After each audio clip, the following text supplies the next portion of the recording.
Some secrets are meant to be buried. Hers? It was buried alive, with her best friend holding the shovel. The Hamadan wind carried dust through the narrow streets of Badagry as Ada sat in her mother's kitchen, clutching a piece of paper that would change everything. Her hands trembled, not from the December cold, but from the weight of what she'd just discovered. 3 pink lines stared back at her from the pregnancy test hidden in her trembling palm. At 23, Ada was supposed to be planning her master's degree at the University of Lagos, not this. Her father, Chief Adebayo, had already announced her engagement to Kunle, the wealthy oil merchant's son, at last month's family gathering. Kunle, with his imported cars and designer agbadas. Kunle, who Ada had only kissed twice. Kunle, who definitely wasn't the father of the child growing inside her. The father was Tunde, her secret, her beautiful, broke, struggling artist Tunde, who painted sunsets on abandoned walls in Makoko and made her feel alive in ways her privileged life never had. The man her father would rather die than see her with. The man whose child she now carried like a ticking bomb. She needed to tell someone. She was drowning, and there was only one person she trusted to pull her out. Amara. Ada's phone buzzed with her text. "Babe, come to my place. Made your favorite, jollof and plantain. We need to catch up." Amara had been Ada's shadow since primary school at Corona. They'd shared everything, from their first periods to their first heartbreaks, from exam malpractice codes to midnight crying sessions about boys who didn't deserve them. She was the sister Ada's mother never gave her, the keeper of every secret she'd ever whispered into the Lagos night. If anyone would understand, it was Amara. Ada wrapped her headscarf tighter and slipped out through the back gate, past the security guard who knew better than to question the chief's daughter. The Okada ride to Amara's flat in Yaba took 20 minutes, each bump on the potholed road reminding her of the impossible situation nestled in her womb. Amara's apartment smelled like home, that mix of incense, shea butter, and whatever Nigerian magic she was cooking. Amara opened the door with her signature smile, the one that had charmed half of Lagos since they were 16. "Ada, you look terrible, babe. What's wrong?" Ada collapsed onto the couch, and suddenly the tears she'd been holding back all day came flooding out, ugly, heaving sobs that made her whole body shake. "Amara, I'm pregnant." The words hung in the air like smoke. Amara's eyes widened, and she rushed to sit beside Ada, pulling her into her arms the way she'd done 1,000 times before. Okay, breathe. Is it Kunle's?" Ada shook her head, unable to meet her eyes. "It's Tunde's." Silence. Then Amara exhaled slowly. "The artist? Ada, your father will kill you, literally kill you." "I know," Ada's voice cracked. "That's why I came to you. You're the only person I can trust with this, the only one who won't judge me. I don't know what to do, Amara. I'm so scared." Amara held Ada's face in her hands, her eyes searching hers with an intensity Ada couldn't quite read. "Listen to me. You are my sister. Whatever you decide, I'm with you. Always. We'll figure this out together." Relief washed over Ada like rain after a drought. This was why she'd come to her. This was the Amara she knew, loyal, fierce, protective. "Promise me," Ada whispered. "Promise me this stays between us, just you and me. No one else can know, not yet." Amara squeezed her hands. "I promise, Ada, your secret is safe with me. We're in this together." Ada believed her. God help her, she believed every word. That night, as Ada lay in Amara's spare bedroom, she felt something she hadn't felt since seeing those 3 pink lines. Hope. Tomorrow, they'd make a plan. Tomorrow, she'd figure out how to tell Tunde. Tomorrow, everything would start making sense. But tonight, she could sleep knowing her secret was safe with the person she trusted most in this world. Ada had no idea that across the wall in her own bedroom, Amara was already making a phone call that would destroy her life. Some betrayals don't announce themselves with drama. They slip in quietly, wearing the face of friendship, speaking in the voice of loyalty, promising safety while sharpening the knife. Ada's was already in motion, and she was too relieved to hear it coming. They say the devil doesn't come dressed in a red cape and pointy horns. Sometimes he comes as everything you've ever wished for, wearing your best friend's smile. Awada woke up in Amara's apartment feeling lighter than she had in weeks. Morning sunlight filtered through the yellow curtains, and for the first time since seeing those 3 pink lines, she didn't feel like she was suffocating. The smell of akara frying pulled her from the guest bed. Amara was in the kitchen, humming along to Tiwa Savage on the radio, her hair wrapped in the pink silk scarf Awada had bought her for her birthday. "Good morning, Mama," Amara called out, grinning. "Made you breakfast. You're eating for 2 now, remember?" Awada laughed, actually laughed, and it felt foreign on her tongue. "Amara, what would I do without you?" Amara placed a plate of akara, pop, and sliced mango in front of her. "You'll never have to find out. That's what best friends are for." As Awada ate, they talked about options. Amara suggested Awada wait a few more weeks before telling Tunde, just to be sure. She said Awada should gather her strength, maybe see a private doctor first, someone discreet who wouldn't run to her father. It all made sense. Amara always made sense. "And Awada," Amara touched her hand across the table, "don't tell anyone else, not even your cousin Zainab. The fewer people who know, the safer you are. You know how fast news travels in Lagos." Awada nodded, squeezing her hand back. "Just you and me." "Just you and me," Amara repeated, but something flickered across her face, so quick Awada almost missed it. Almost. 3 days later, everything started falling apart in the smallest, strangest ways. Awada was at the Palms shopping mall in Lekki when she ran into Kunle's younger sister, Bimpe. They'd never been close, but Bimpe had always been polite. That day, though, she looked at Awada like she was something stuck to her shoe. "Awada," her voice was cold, "I'm surprised to see you out shopping. Shouldn't you be resting, taking care of yourself?" Awada's blood went cold. "What do you mean?"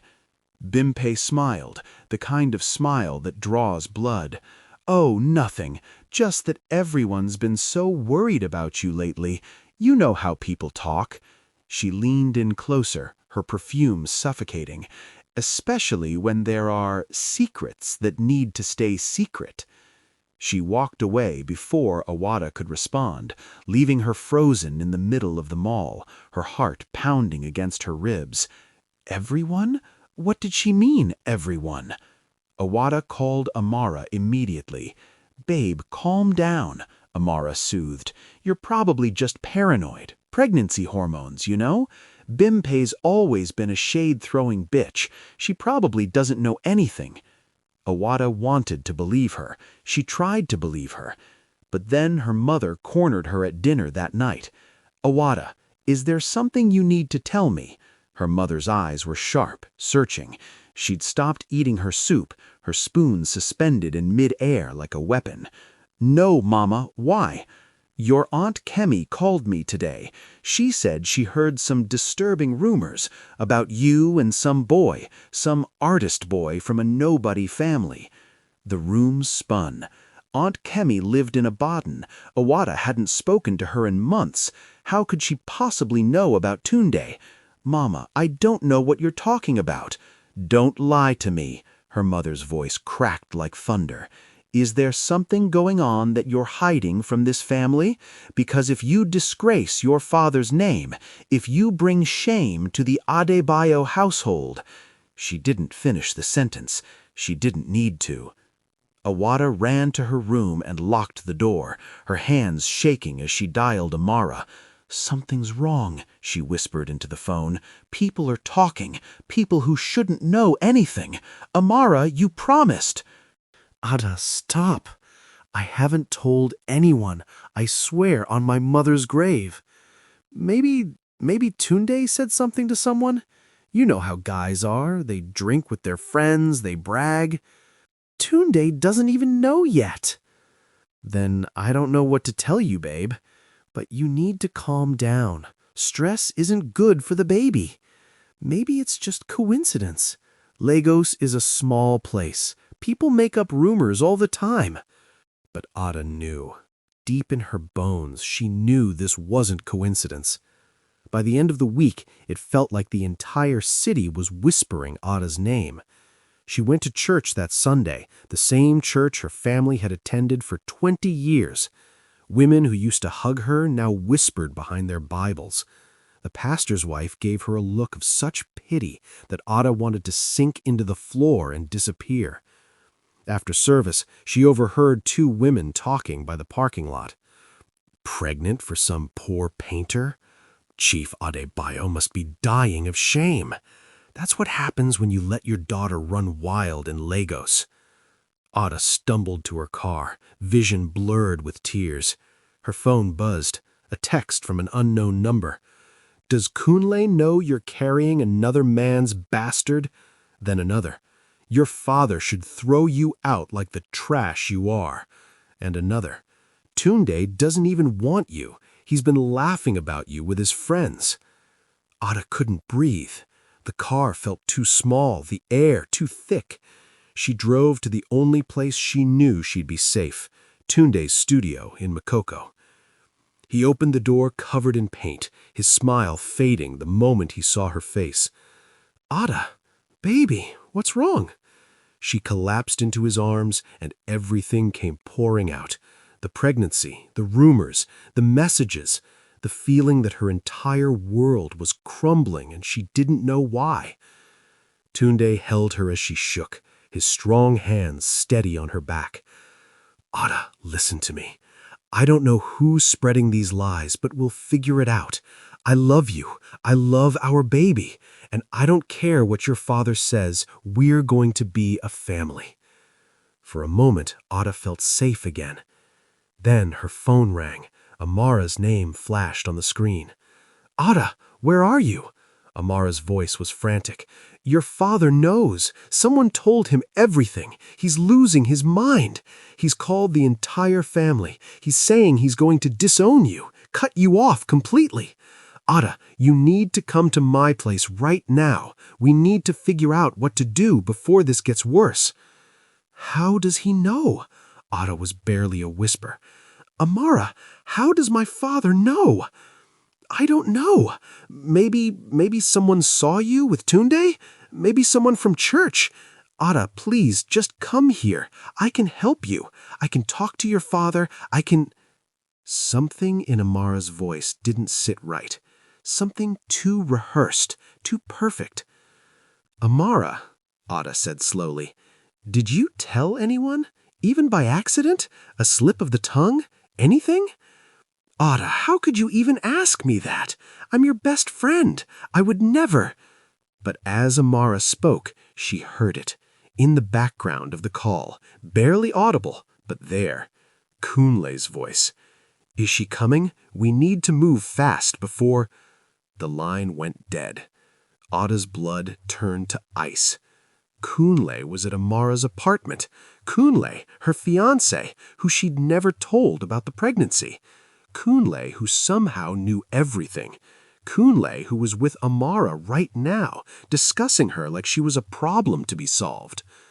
She looked up at Tunde, her vision swimming with tears and rage and a grief so deep she thought it might swallow her whole.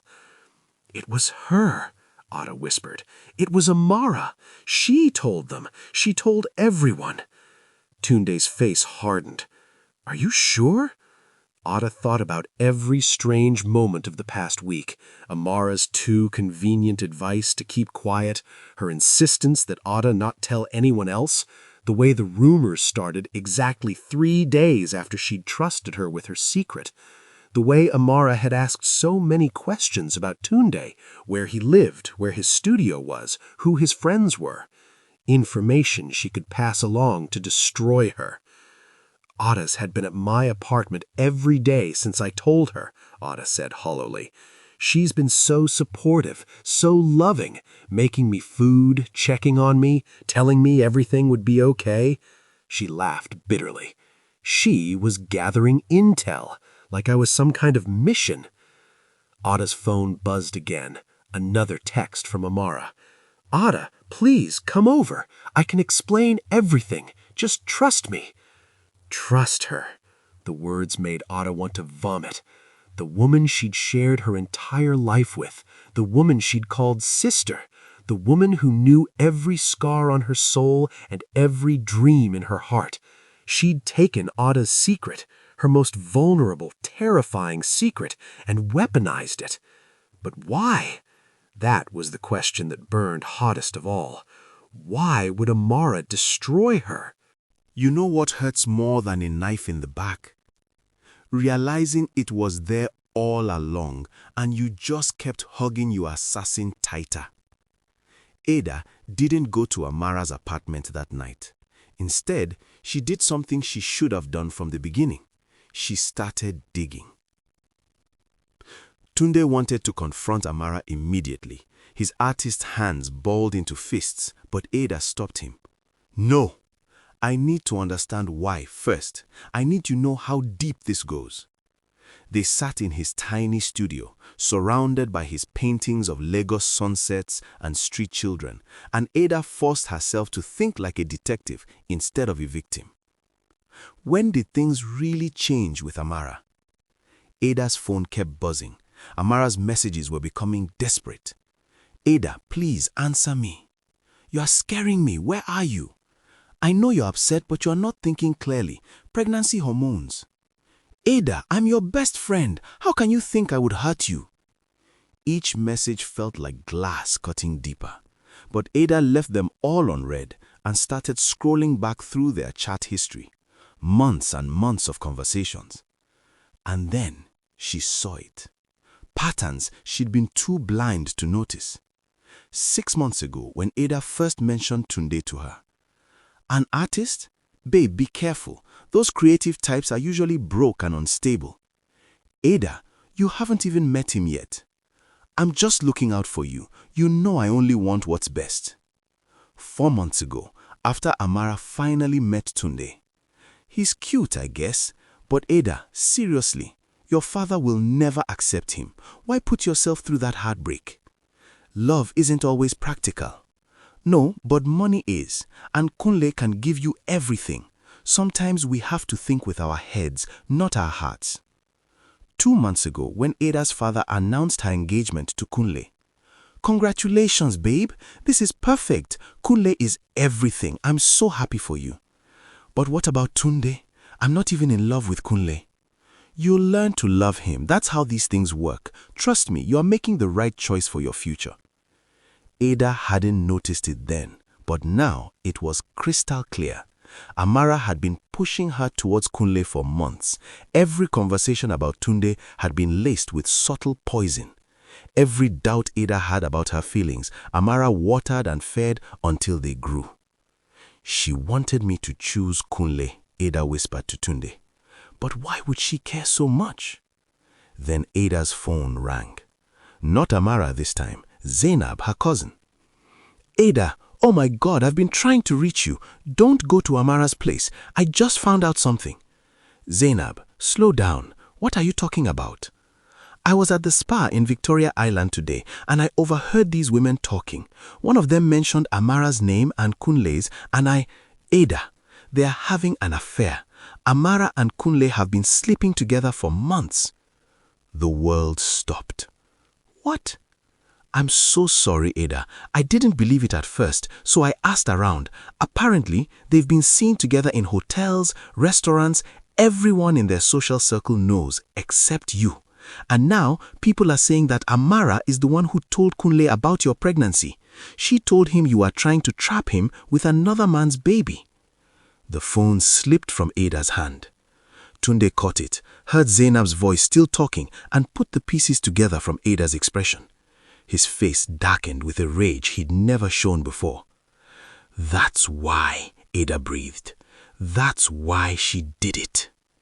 The next morning, Ada did something crazy. She went to Kunle's office building in Ikoyi. She dressed carefully, one of her expensive dresses, makeup perfect, hair laid. She looked like the chief's daughter everyone expected her to be, not like a pregnant woman whose world was collapsing. Kunle's secretary tried to stop her, but Ada walked past her like she owned the place. He was in his glass office, on the phone, and his face went pale when he saw her. "I'll call you back," he said quickly, hanging up. They stared at each other across his mahogany desk. "When did it start?" Ada asked quietly. "You and Amara." Kunle had the decency to look uncomfortable. "Ada, don't lie to me, Kunle. I'm done with lies. Just tell me the truth. When?" He sighed, loosening his tie. 8 months ago, at your birthday party. She came on to me, said she'd always thought I was attractive. One thing led to another. 8 months. Before Tunde. Before any of this. So all this time, while she was my best friend, while she was in my house at my family dinners, sleeping in my spare bedroom, she was sleeping with my fiancé? "It wasn't supposed to get serious," Kunle said defensively. "It was just physical. But then I fell in love with her, Ada. I'm sorry, but I did. And she loves me too." Ada laughed, a harsh, broken sound. "So what was the plan? String me along until the wedding? Then what? Continue your affair while I played the dutiful wife?" "No! We were going to tell you. We just needed the right time. And then Imara called me, frantic, saying you were pregnant with some poor artist's baby. She said you were going to trap me, that you knew about us and were trying to get pregnant quickly to secure the marriage before we could break it off." "So she painted me as the villain?" "She said you'd always been jealous of her, that you'd do anything to keep me from leaving you for her. She said..." "She lied." Ada's voice cracked. "I didn't even know about you two. I came to her for help, and she used my secret as a weapon. She's been systematically destroying my reputation, turning my family against me, making sure I lose everything. And for what? So she can have you?" Kunle looked away. She said if you were publicly disgraced, if your father disowned you, then we could announce our relationship without it looking like we broke up your engagement. It would just look like you destroyed yourself. The calculation of it took Ada's breath away. She planned this. All of it. "Ada, I'm sorry. I never meant for it to go this far. I told her we should just be honest, but she said..." "Where is she now?" "What?" "Imara. Where is she right now?" He hesitated. "She's probably at her apartment. We were supposed to meet for lunch, but after you didn't show up last night, she's been panicking. She thinks you're going to expose everything." Ada stood up, her legs steadier than she'd expected. "She's right." 30 minutes later, Ada was standing outside Amara's apartment door. But she wasn't alone. Tunde was with her. Zainab was with her. And Ada had done one more thing. She'd called her mother and told her to meet her there, that she needed her to see something. Ada knocked. Imara opened the door, and her face went through a journey. Relief, then confusion at the crowd, then fear when she saw Ada's expression. "Ada, thank God, I was so worried." "Cut the act, Imara. I know everything. Kunle told me. About the affair, about your plan, about all of it." Imara's face crumbled, and for a second, Ada almost believed the tears forming in her eyes. "Ada, please, let me explain." "Explain what? How you've been sleeping with my fiancé for 8 months? How you took my secret and turned it into a weapon? How you've spent the last week destroying my reputation so you could have him without looking like the homewrecker you are?" Ada's mother arrived then, breathless from climbing the stairs. "Ada, what is going on? Why did you—" She stopped when she saw Imara's face, guilty, caught, desperate. "Mrs. Adebayo," Imara tried, reaching out. "Please, this is all a misunderstanding." "Is it?" Ada's mother's voice was deadly quiet. "The rumors about my daughter, did you start them?" Silence. "Answer me." Her mother's voice boomed through the corridor. "This girl has been in my home like family. I have fed you, clothed you, treated you like my own daughter. Did you betray mine?" Imara's tears were real now, mascara streaming down her face. "I'm sorry. I'm so sorry. But you don't understand. I love him. I love Kunle. And Ada was just going to marry him for his money anyway. She doesn't even love him. She loves that artist boy. I was doing her a favor." "A favor?" Ada shouted. "You destroyed my life. My father wants to disown me. My entire family thinks I'm a disgrace. People are sending me death threats. You call that a favor?" "You have everything, Ada," Amara screamed back, and suddenly the mask was fully off. "You've always had everything. The rich father, the big house, the fancy schools, the perfect life. Do you know what it was like being your best friend? Always in your shadow, always the side character in your story, always Amara, Ada's friend, and never just Amara." "So you took from me?" Ada whispered. "You took my fiancé, my reputation, my family's trust, all because you are jealous?" "I took what I deserved." Amara was sobbing now, words tumbling out like demons being exorcised. "Kunle should have been mine from the start. He wanted me, not you. But no, it had to be perfect Ada, Chief's daughter Ada, with your designer bags and your driver and your privilege. Well, guess what? He chose me. In the end, he chose me." The corridor was silent except for Amara's crying. Ada's mother looked at Amara with such disgust that the girl physically stepped back. "Get out of my sight," her mother said quietly. "And if you ever come near my daughter again, I will make sure you regret the day you were born. You are dead to this family." They turned to leave, but Ada paused at the door, looking back at the girl she'd called sister for 15 years. "You know what the saddest part is, Amara? I would have let you have him. If you'd just been honest, if you just told me you loved him, I would have stepped aside, because that's what real friends do. But you didn't want just Kunle. You wanted to destroy me too. And that's something I'll never understand." Amara was still crying when they walked away. But as they reached the street, Ada realized something.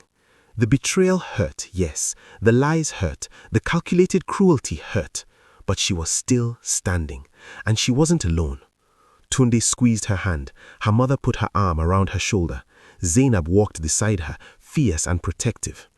"Mama," Ada said softly, "I need to tell you something. About the baby. About Tunde." Her mother nodded. "I know, my daughter. We will talk. But first, we go home.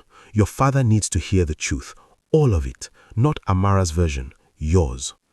For the first time in days, Ada felt something like hope. But as they drove away, Ada saw her in the rearview mirror, Amara standing in her doorway, watching them leave. And the look on her face wasn't regret, it was rage. This wasn't over, not by a long shot. They say a father's disappointment weighs heavier than any burden. But what if his forgiveness, that's the weight that finally breaks you open? And what if the truth, that's what sets you free? The drive to her father's house felt like a funeral procession. Ada's mother gripped her hand. "He's going to be angry. But Ada, he's also your father. He loves you." Chief Adebayo sat in his study, whiskey in hand, staring at nothing. He didn't look up when they entered. "So, my daughter finally comes home, after making me the laughingstock of Lagos." "Papa, everything you heard is true. I am pregnant. The father is Tunde Adewale, an artist, but he loves me, and I love him." His glass shattered against the wall. "Love? Love doesn't pay bills. I gave you everything, and this is how you repay me?" "You will listen to me now," Ada's voice rose. "For 23 years, I've been perfect. I got the grades you wanted. I smiled at your business partners. I even agreed to marry Kunle. But Kunle doesn't love me. He's been having an affair with Amara for 8 months. When I got pregnant, Amara took my secret and destroyed me. She spread those rumors, not me, her." Chief Adebayo sank into his chair, suddenly looking older. "So who disgraced the Adebayo name? It wasn't me falling in love. It was everyone who judged me without knowing the truth." Silence filled the study. "Who is he, this Tunde?" "He's a good man, Papa. He paints for children in poor neighborhoods. He sees me, not your money, just me. And he loves me in a way Kunle never could." Chief Adebayo walked to the window. "Your grandfather was a bus conductor. I never told you. I was ashamed. I promised myself my children would never know that poverty. I worked like a madman to build this empire." He turned, tears in his eyes for the first time. "But I forgot that I also married for love. Your mother's father didn't approve of me either, but she chose me anyway." He walked to Ada. "This Tunde, does he know what it means to be responsible for you, for a child?" "He knows, Papa, and he's ready." "Bring him to me tomorrow. Let me meet this man." Ada sobbed into her father's shoulder. "Thank you, Papa." "You are still my daughter. Foolish, stubborn, but mine. And Adebayo's don't break." The next morning, Tunde met Chief Adebayo. "You are the artist," her father said. "Yes, sir." "And you think you are worthy of my daughter?" "No, sir. I don't think anyone is truly worthy of Ada, but I love her, and I'm willing to work every day to become the man who deserves her. And if I offered you 5 million naira to walk away, then I'd say no, sir. Your daughter is not for sale, and neither is my integrity." Chief Adebayo smiled. "Good answer. You are going to marry her properly. You will live here while you save money. I have connections in the art world. This is investment. I expect returns." Tunde's eyes were wide. "Sir, thank you. I won't let you down." "See that you don't." 6 months later, Ada gave birth to baby Ife. Tunde's London gallery show was a success. They moved into their own apartment in Lekki. Life wasn't perfect. They argued about money. Tunde worked too much, but they were happy. One afternoon, an invitation arrived. Amara Okafor and Kunle Okonko request the honor of your presence at their wedding. "Are you going?" Tunde asked. Ada tore it in half. "No, that chapter is closed." She picked up Ife, now taking her first wobbly steps, reaching for her mother with tiny hands. Some people spend their whole lives looking back. Ada chose to look forward, grateful for what she'd found. Because in the end, Amara hadn't destroyed her. She'd freed her, and Ada had built something beautiful. We made it. Ada survived and thrived. If this story touched your heart, smash that like button. Drop a comment. Did Amara deserve forgiveness? What would you have done? Have you ever been betrayed like this? Hit subscribe. I have more African drama stories coming. Remember, people who try to bury you don't know you're a seed. Stay blessed, stay strong, protect your peace.